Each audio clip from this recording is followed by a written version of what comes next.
The field I work in is robotics, which I find especially fascinating because in most computer science techniques, you take some input, you analyze it, and you get some output.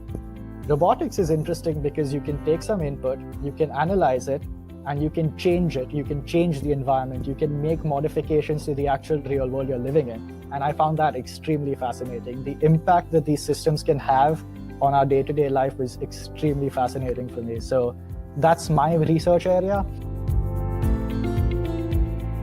Total of 30 credits, out of which 12 are mandatory, and the others are up to you.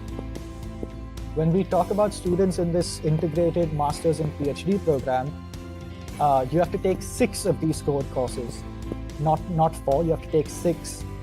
You have to take 2 from each area rather than 1 from each area. And in total, you're also expected to take 30 course credits as well. So that means, let's say, you have to take 12 credits from other optional courses. Most of the time, even if you're on the waitlist, you will get into the course. Additionally, you should always register for it, get in the waitlist, and then go approach the professor and tell them that you're really interested in taking this class. And most of the time, they're very accommodating. So if they can manage it and they don't have restrictions on maybe the size of the room, they will definitely try to take you in if they can. I definitely know it's possible. I don't know how frequently it happens though.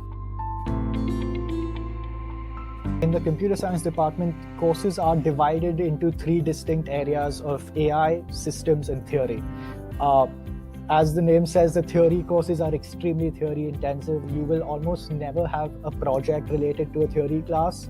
I don't think there is any course in theory that actually makes you do a project. Almost all the systems classes have a project involved in it.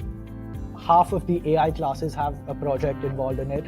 However, all of them will have assignments that make you apply the knowledge you're being taught in class to problems. So assignments will be there across the board, almost everywhere.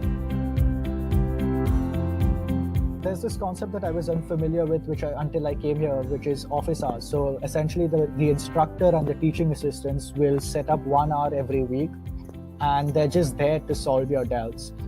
I would highly recommend going to as many of those as you can and just talking about potential problems, potential confusions.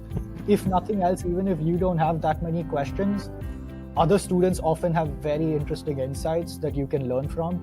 So I do think office hours are a great way to learn and actually improve your academic performance. If you are leaning towards a PhD program, or if you're enrolled in a PhD program, maintaining the highest GPA isn't necessarily your highest priority.